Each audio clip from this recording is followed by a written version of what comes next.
living. Crypto is on the rise, making that dough in the crypto paradigm.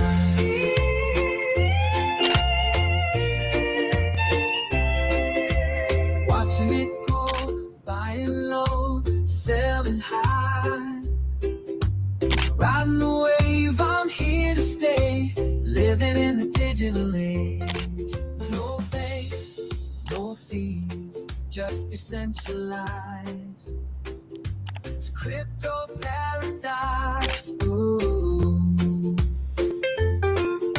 No banks, no fees. Alrighty, let's kick this thing off. Good morning from paradise. My name is Crypto Amru, joined as always by Nick the Crypto Hitman. It is Friday, January 16th. Happy Friday, y'all.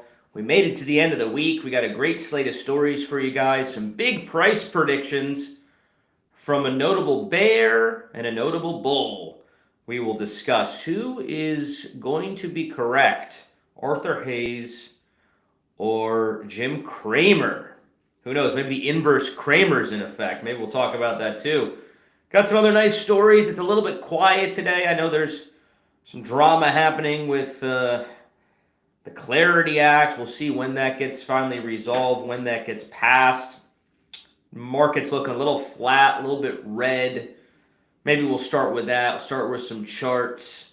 How are we looking today on Bitcoin? Sitting around 95K if I'm not mistaken. Yeah, what's going on? Not much change since yesterday. A little bit of a sell-off like we said you could, because I said you could have a pullback right into the breakout level or into this resistance around, 93,500, 94,500, somewhere in there. And right now we're at 95,226. That would be a bullish retest after a breakout if that does occur. Remember, we had similar things.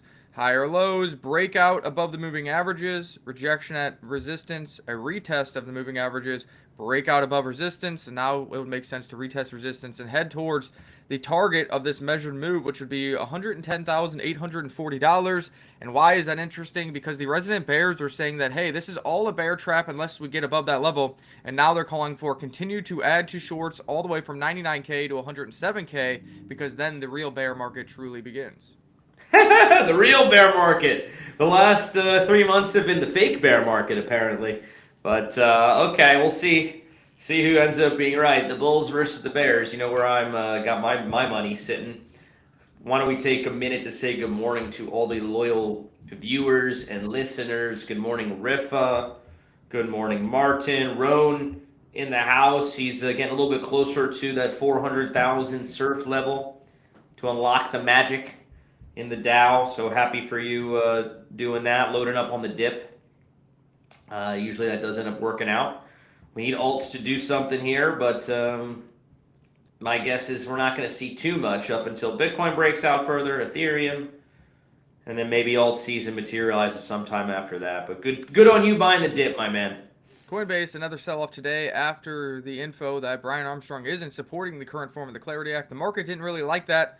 We did have a bullish divergence off the low that I was telling you about, but we didn't give an official buy when that happened. If you grabbed that, you made some nice gains. Now it's coming down again. If it went to another low, remember I said there's downside risk to fill this gap around $215, $216. I would be giving an official buy here on the live show, in the private group, in the SurfDAO, because we have sold at $370 per share, and that would be an amazing entry on Coinbase, which I think is going to be a generational crypto company. They're also starting to dabble into traditional finance, so I think that one makes sense. If you have a bullish divergence plus filling a gap on an asset that we think is going higher, well, then you need to buy that back, especially when you're really in free gains here, selling at $370. And we're going to skip Ethereum right now because we want to talk about Pulse Chain early in the show for once.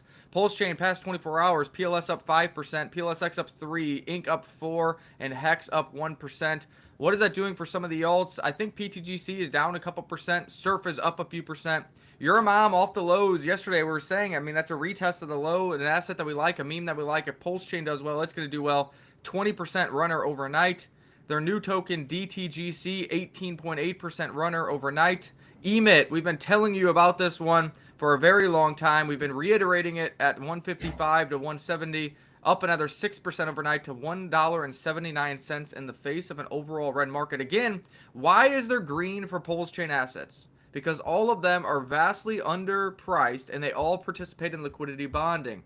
meaning when the pulse chain blue chips, PLS, PLSX, Inc., and Hex go up, these all catch a wave of green candles due to the price readjusting based on liquidity growing. So even without new retail, even without new activity, if just those 4 blue chips go up, all of these are following, and then we can pour in the next wave of profits, new retail investors, and all the other fundamentals that are going and coming into play.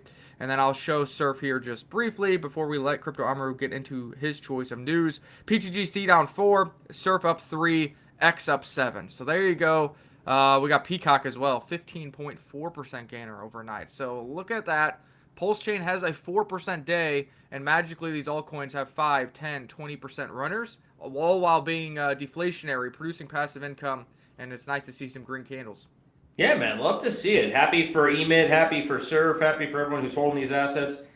I want to give a special shout out to the EMIT team who joined our spaces yesterday. We held the spaces. We're holding them Thursdays at 2 p.m. $100 up for grabs, by the way, if you want to get engaged and get active over there on our spaces. EMIT joined for a few minutes, gave a nice little shill. It was great to hear from them. We also had True DeFi or True 2Fi. I always get that name wrong. We had Spin Pump join us as well, a new project that we're supporting. And I think a handful of others came along for the ride. So that was a fun spaces. Check out the recording if you guys have a minute. Remember to like, share, subscribe, etc. to get your chance to win the $100. All right, we got Rifa in the house. Maybe we'll go to these fun price predictions. That's the fun part of the show, right? So I'm scrolling on X, and Arthur Hayes, who let's just say tends to elicit pretty extreme. He puts out these extreme posts at times, and I think likes to get a rise out of people. But this one jumped out at me. I'm a bull. I'm a Bitcoin bull. I'm a true believer. But even this is stretching a bit in my view. Is there a world that, we're only talking 2 years from now, that we are talking about a 30x or something like that on Bitcoin? This seems a little beyond the realm of possibility. What's your take? I think I don't know what his math is on it, if he's just trying to get clicks, because he seems to always do that. And when you're that rich, you're that influential, people will believe you. But 3.4 million by 2028 seems pretty crazy, considering I'm hoping for, my pie in the sky prediction is 244,000 by the end of the cycle, which I think will be in 2026. So that means, okay, we get to 250,000 in 2026. You have a 1 year bear market down to 150, and then you're going from 150 to 3.4 million in a year. That seems a little too condensed. Can Bitcoin get to 3.4 million over time? Yeah, when you're, the debasement of the dollar, and when you're valuing it in the dollar, anything is possible as fiat goes down and to the right. But that timeline would be absolutely too extreme in my estimation. Yeah, maybe he's looking at gold and suggesting that Bitcoin is going to flip gold's market cap in 2 years from now, which in and of itself isn't a very logical take, in my opinion. I do think there's a world where Bitcoin's valuation eventually reaches parity with gold. Flipping, it's going to take a lot. I do think that over time, the youth, inherits money from the elders, whatever. You're going to start to see that wealth transfer, and Bitcoin will rise and eventually maybe reach parity with gold. We'll see. Yeah, and the other thing, I think the better comparison, instead of worrying about flipping gold or parity with gold, is now flipping silver again. The last time Bitcoin did flip silver, not all that long ago, it was at $87,000. In order for it to flip silver now, it is well into the 200s, even above my 244,000. I don't know the exact price, and silver fluctuates, but it was like $260-something thousand or something like that per Bitcoin, just for Bitcoin to flip silver again, which it just did about a year ago. Yeah, I saw that post. I think it was 280 something, 270, 280K Bitcoin would ultimately flip silver. I don't know if we get there, in the next year or so, but eventually I think that happens. Gold's, another story. But I look, 3.4 mil. My price target is 1 million Bitcoin by 2035. Very conservative, very reasonable. 10 years to do it 10 times would still be lower the market cap of gold, and would would leave us at like a $17 trillion asset or something like that. And it would Gold be at like 40 trillion. and you'd I don't still be know. outperforming the stock market by a large margin with 100% gain per year versus the average stock gain is 10% per year. So, Yeah, still outperforms. Well, you don't need 100% per year to reach 1 mil. You need less because of compounding. So, I'm not going to explain that now, but basically, right. because of compounding, you don't need quite that much. You need like 30%, 20% per year growing over time. So, that to me is a reasonable price target, 3.4 mil. As much as I would love to see it, that to me means something went very wrong. Something broke. If the dollar or the economy and people just flooded into Bitcoin, probably not good for a lot of reasons. But we'll see when we get there. 3.4 mil. Shout out So to we want to our be boy Arthur Hayes. optimistic for Arthur Hayes' prediction, but we're going to disagree with him. And another guy we love to disagree with because the inverse Cramer indicator has made us a lot of money. Jim Cramer just said, I don't believe Bitcoin can reach 500,000, let alone a million. That's improbable. Huge buy signal. This reminds me a lot of the bears right now, down at 80,000, saying, well, we're just going to have a bear truck to 110,000.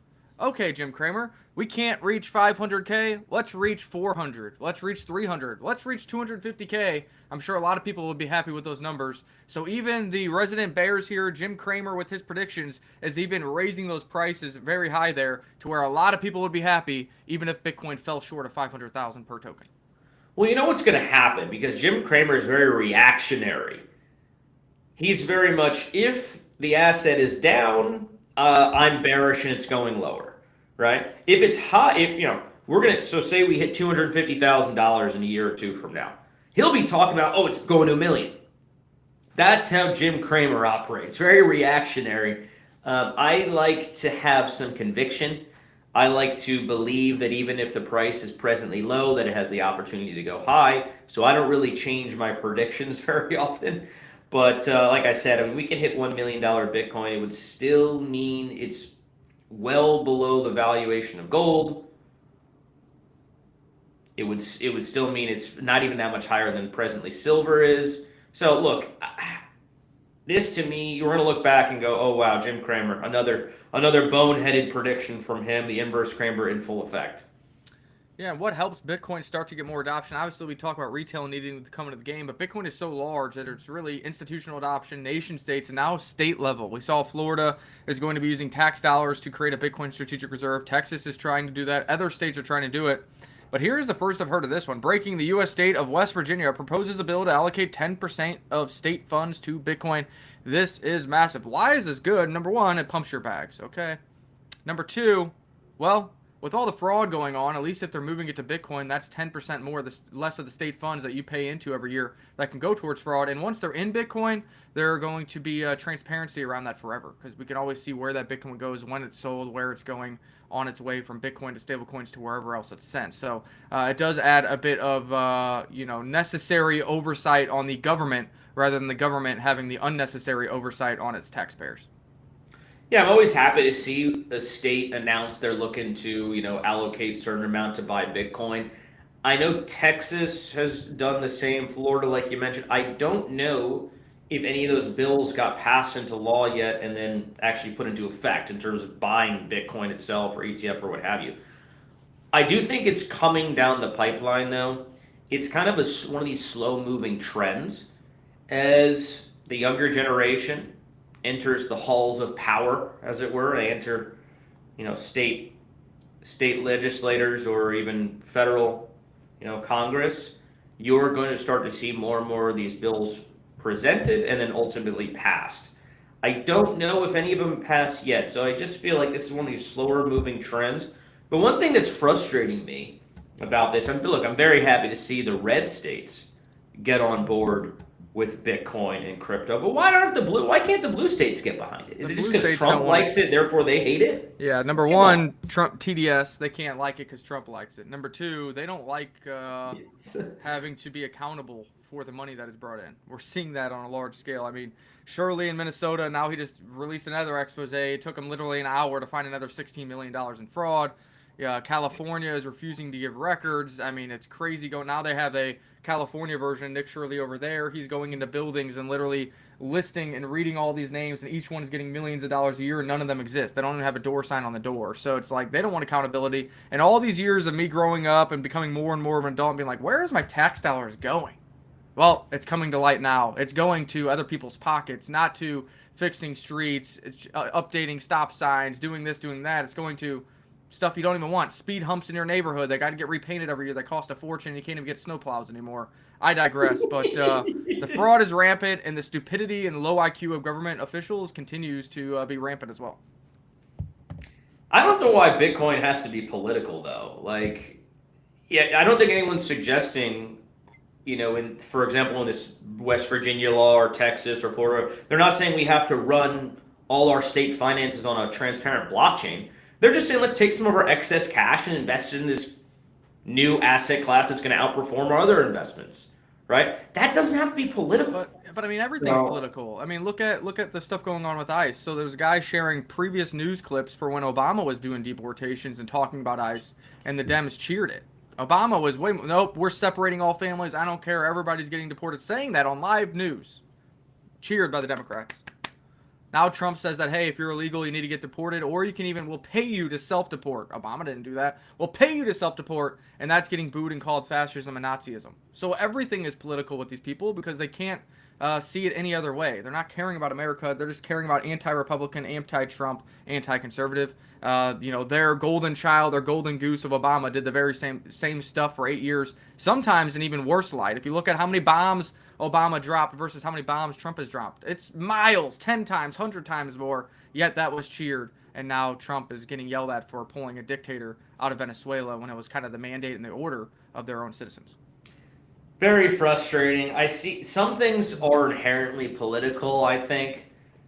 Immigration, abortion, foreign wars. I get it. People are going to, but why does technology and have to be political? But you're absolutely right. Like, it's become political. There's no changing it.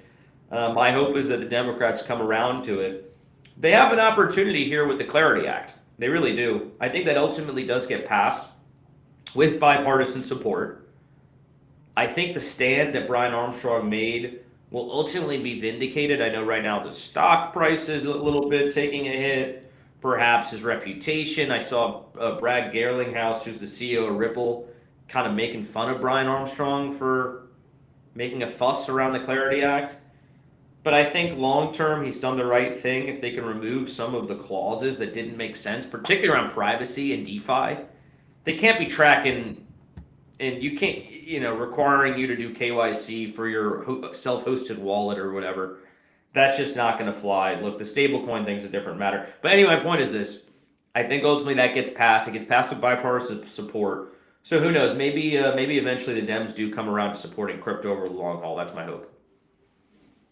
Let's talk about another altcoin, since we kind of started talking about altcoins earlier in the show with Pulse Chain and everything that's going on here. Here is Yi. Somebody in here has been talking about Yi, and I don't know where in this chart they got in, but they should be up because almost everybody's up unless you bought the Pico top here.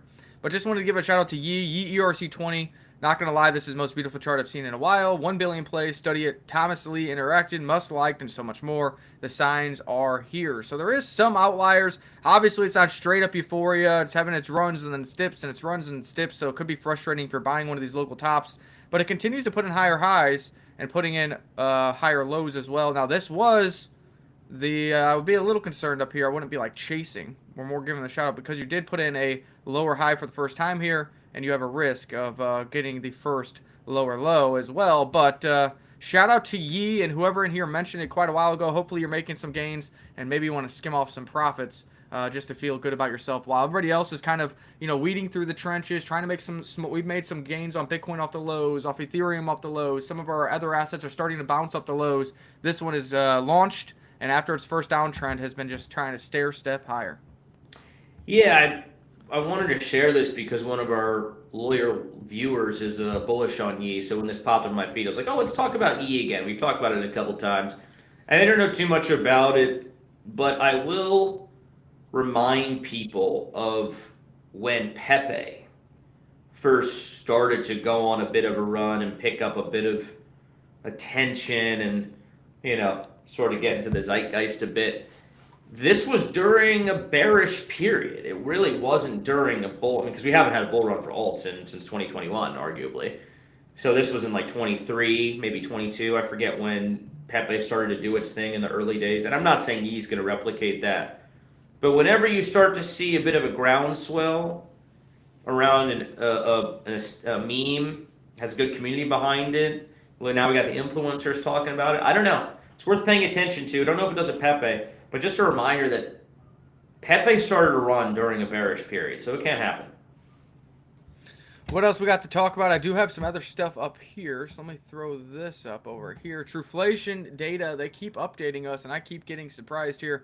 Scroll down, shout out to Truflation. We were one of the advisors for this project, 129.9K followers. If we scroll down here just to 6 hours ago, updated U.S. CPI inflation 1.55%. Our inflation index dropped further today from 1.7 to 1.55 as cooling spread across multiple categories. The main drivers of this downturn in inflation include in housing, deportations calls that, food, and household item categories. What do you think about this? I know you are leaning towards no Fed cuts because of other data, but the inflation just continues to fall off a cliff, going from like 2.05% to 1.55% in the past week, with oil prices, housing prices, food prices, and household item categories all falling off a cliff. Happy to see the Truflation data coming in this low in terms of real-time inflation data. The problem is the Fed doesn't look at this. They look at other data, which is 1, sometimes 2 months old.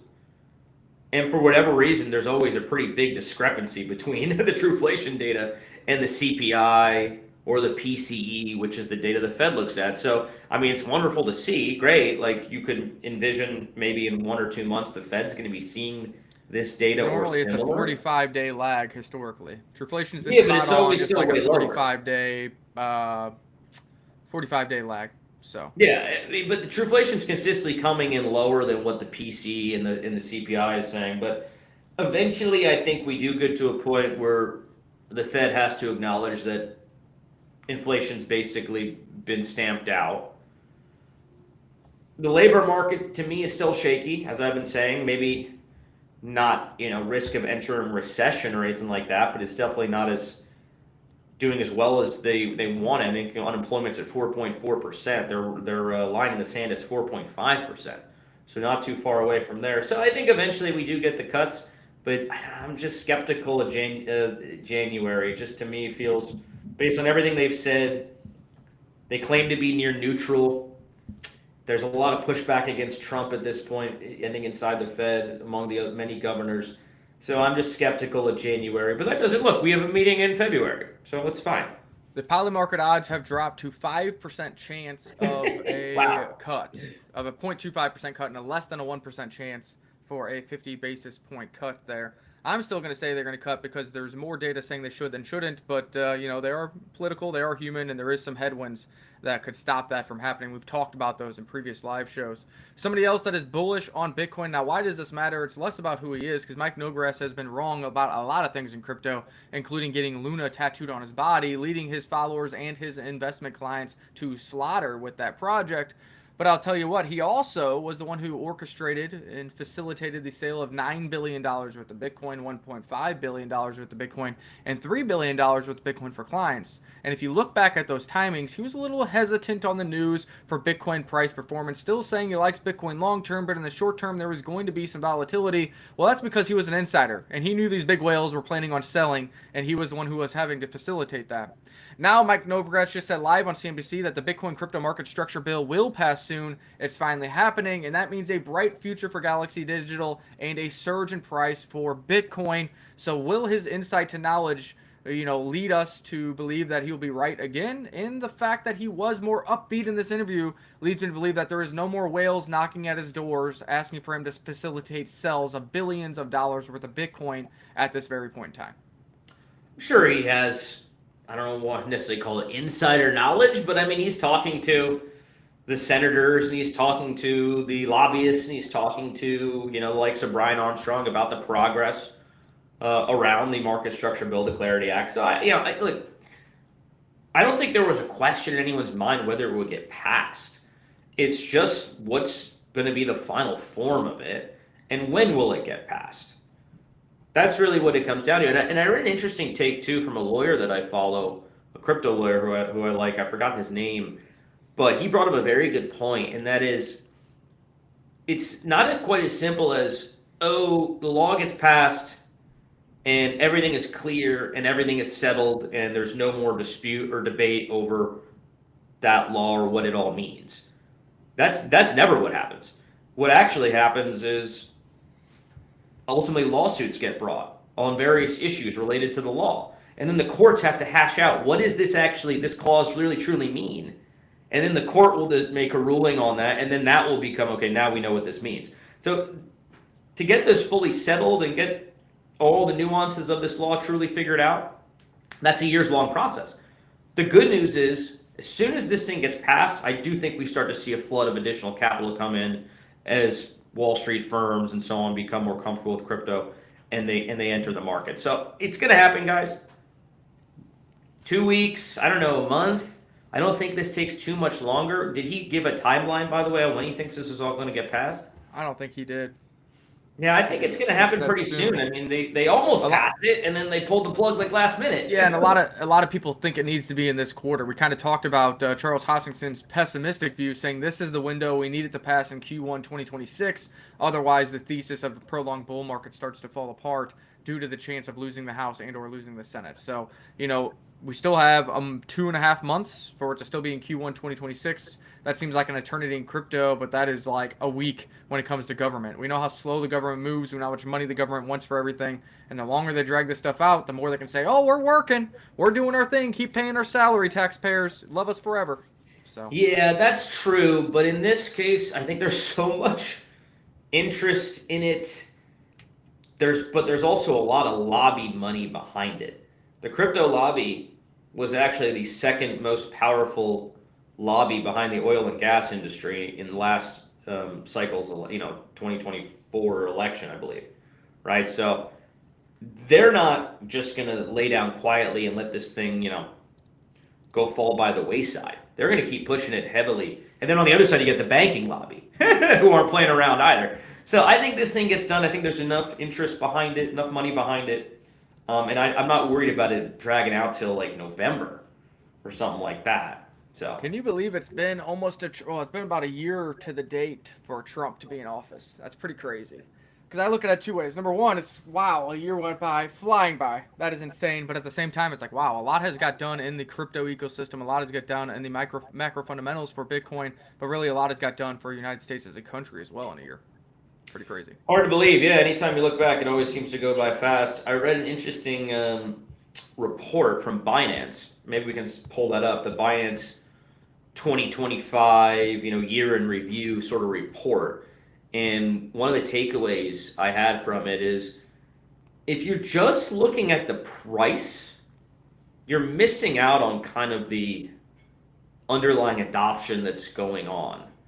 And the fact that we ran to 126. Yes, we crashed down to 80,000, but we've been bouncing off that level. And we had how many tens of billions of dollars worth sold by early OGs into the hands of the new entrants, Michael Saylor, et cetera. And we only, the worst crash we had was to 80,000.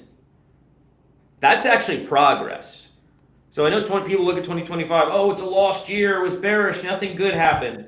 Well, a lot of good rotation happened to set up the next run, which I think is upon us here in 26. So check out that Binance report if you can, folks, if you're watching the stream. I can't pull it up. My Twitter's not working. Maybe that's what Martin's talking about. X crashed in my region. Now we need to invite Elon to a live stream so we can fix it. So unfortunately, if you're watching on Twitter, you lost us, but maybe you found your way over to YouTube or Facebook. Our smaller audiences, but those are the ones who actually get to talk to us as well. Twitter's down, is that right? That's fucking hell, man.